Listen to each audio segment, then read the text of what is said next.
Hare Krishna. Um, Today we're observing Srutidharma Prabhu's Tirobhava celebration. Vanchakalpatarubhyasya kipasindhuve vachapitan pavanebhyo vaishnavebhyo namaha. The Tirobhav means disappearance, and here we're really talking about how someone who we all knew and loved, Srutidharma, that person whose body disappeared from view. Well, it wasn't just his body, it was also his soul. His soul also went somewhere else. Of course, Vaishnavas are very clear that even though the body dies, the soul never dies. Tata dehantara praptir, the soul always continues on in another form. And for us, this celebration is not just a tirobhav, but it's a manobhav. It allows us to keep Shruti or reveal Shruti where he is, within our hearts, within our minds, to remember him. And through that process of remembrance, to actually really invoke him and live with him, because, as Bhaktivinoda Thakur says, Vaishnavas live in sound. And as we speak about Vaishnavas and we hear about Vaishnavas, we remember them, we learn things about them. It's the only thing we have right now. It's the only way to associate. And that way we can also offer our respects. We don't have such celebrations for all devotees. Those who really touch many, many people, like Shruti, then we organize such things. In many other cases, other Vaishnavas, Vaishnavis, I don't want to use the word big, small, because there's no such thing as big or small, but some Vaishnavas we have remembrances for, others we don't. Let me speak about that a little later. And let me speak a little about Shruti, and I'm going to really try and speak about him, because often in remembrances it's as much about the me as it is about the him or the her. So I'm going to try to avoid the me and talk about what Shruti really was. And there's no argument. Shruti was a devotee. He was naturally a devotee. And not only was he a devotee, but he was a sadhu. Someone who was dedicated to Krishna consciousness, who was dedicated to Srila Prabhupada, someone who was dedicated to Bhaktivedanta Manor and Radha Gokulananda. Sometimes, in the opinion of some people, whose names I won't mention, a little excessively so. And he was also a preacher. He was a preacher who touched many, many people. He touched the youth, he touched older people, he touched Westerners, he was able to communicate with those of Asian descent. He was a preacher who got results. He had results in terms of convincing people to support the Krishna consciousness movement, to join the Krishna consciousness movement, and to actually go forward on the path of Krishna consciousness, because by seeing him, people thought, well, it works. And it works. He was also a person who really able to relate well to others, and I guess I just expressed that. But he was very expert. He was a very, very charismatic person, a very lovable person, a very sweet person, and a nicely spoken person. And perhaps one thing that many of younger devotees don't know, Shruti was a great actor.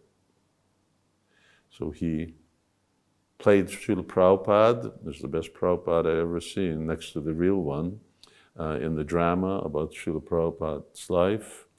He also played in The Age of Kali, he just entered into that role in the same way that he was always naturally a devotee. He entered into that role.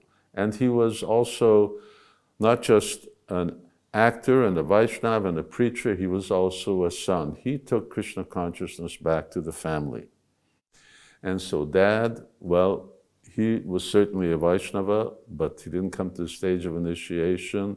And Mukesh, well, we'll see, he still got some time. But Padmavati, she, in the last years, constantly kept calling me darling, which was the first disciple who's called me darling. Of course, she was old enough to call me that. And Shruti also really brought her to Krishna consciousness. And for those who know or don't know, he was part of the Shruti and Prana team. Everyone talked the Shruti and Prana, it was like a kind of a mantra. Shruti and Prana, Shruti and Prana, Shruti and Prana. The best Sankirtan devotees, collectors in the world, so successful as a preaching team, Shruti and Prana. And Shruti and Prana continued as that preaching team up until we had to ask Shruti to become temple president.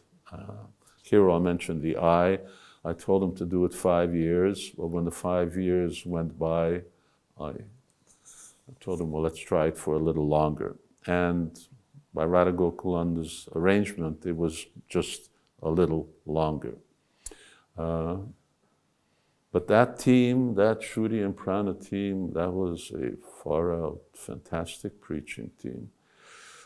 And as a temple president, anyway, devotees know he was an excellent temple president. I've done it many times in many places. I know many temple presidents. Shruti was really up there, considering the challenge that was laid out for him in Bhaktivedanta Manor. And he was a husband and a father who sacrificed his family. He sacrificed his family for the manor. Now, some people will think that's right. Other people will say it's wrong. I'm not going to make any kind of comment. But he did. He sacrificed because the manor was his priority. Just at the end, he wanted to make up for it, and I'm sure that he did. And in sacrificing for the manor, Shruti also sacrificed sleep. Devotees who knew him, he was one of those few people that he was going to sleep at 11, 12, 1 in the morning, but he was up in the morning and he was there for Mangal Arti. You could say he was a Gurukesh. He was someone who actually conquered sleep. As I'd mentioned earlier, he was a devotee of Bhaktivedanta Manor. If there's such a thing, Prana and Shruti invented this concept of being a devotee of Bhaktivedanta Manor. What did Prana do? What did Shruti do? Initially, when I first came to the UK, they were part of, well, I can't remember what it was called, because this preaching to the Indian community, it was called the Mahabharat Club, it was called ICAP, it was called the Manon's Patron, it was called Life Membership, it was called probably a whole bunch of other things that I can't remember. And he was the continuity that went through all of that with Prana, continually going from one of these to another. And not only, of course, was he always instrumental in fundraising, but he had a very instrumental role in the Manor campaign. And maybe Akandari Prabhu will speak about that later.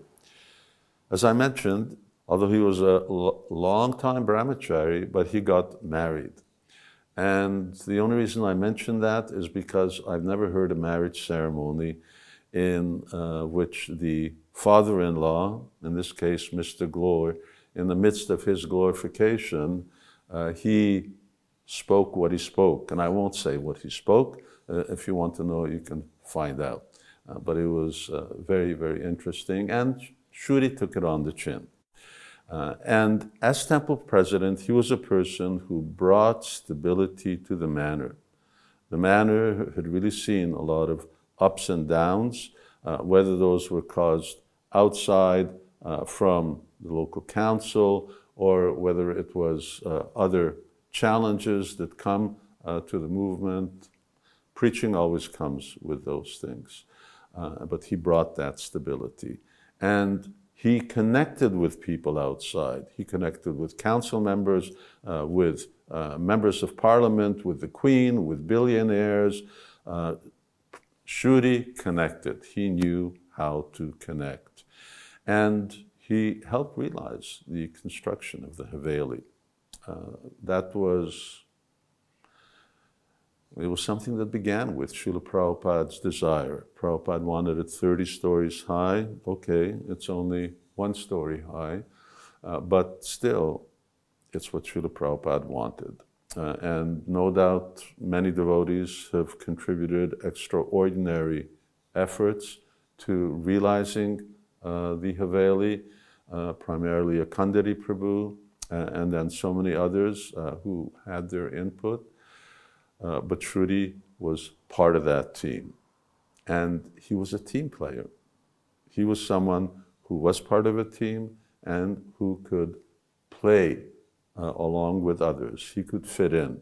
He was willing to submit his ego, his individuality, and see the greater whole. But at a certain point, the job was finished. At least his service has been finished. At least it seems that according to Krishna, Krishna considered this person has done what he needs to do. I wouldn't have thought like that. I would have preferred him to continue on. Does the manor really need stability with the Haveli coming up, and hopefully with this pandemic ending. I'm sure Vishaka Devi Dasi will see to it that it gets that stability. But nonetheless, Shruti was certainly a man for the job. And in those 2 years that he had to work off whatever karma that was left, whatever had to transpire between he and Radha Gokulananda, devotees were able to see him in a different light. Here was someone who just became like a young boy, and devotees could come and serve him as they wanted, read to him, massage him, take care of him. It was a new Shruti. It wasn't the Shruti that we were used to. And now we're into a new era. We're in a new era where Shruti was of the past. Although Vaishnavas never die, but from that practical point of view, now we are out one great devotee. And he was a great devotee. And no doubt devotees will miss him. For how long? Well, for as long as our memories last, because unfortunately people fade into time. How many of Krishna's eternal associates, Chaitanya Mahaprabhu's associates, even get a mention? What to speak of a whole observance and celebration and feast and so on. And these are Nityasiddha personalities. We don't. And how many of them even have existent samadhis or even a plaque so that people will remember them? When was Arjun's appearance date? When did Arjun pass away? We talk about him every day, we mention his name, but we don't observe Arjuna's Tirobhav ceremony. It's a shame, but that's the reality. And that's why in ISKCON, this exclusive remembrance of Srila Prabhupada's appearance and disappearance, that has to be the main focus that no one can ever forget.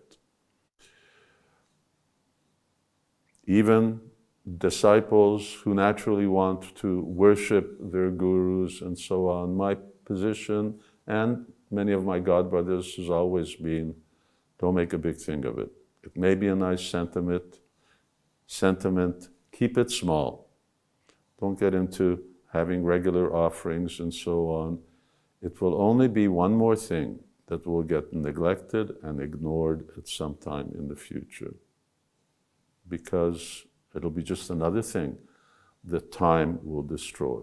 Kalos me. Krishna says, I'm time and I destroy everything. And one thing that can't be destroyed in a Krishna consciousness movement is Srila Prabhupada. And that's the influence of time. What can we do? But anyway, for now, we should remember Shruti, and we should relish that remembrance.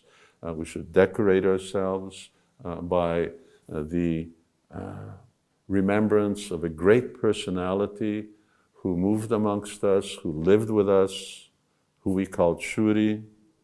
And by doing that, we'll also please Radha Gokulananda and Sitaram Lakshman Hanuman. Anyway, I'll go and pass it on all to other illustrious Vaishnavas and Vaishnavis. Hare Krishna, Srutidharma Prabhu Ki Jai.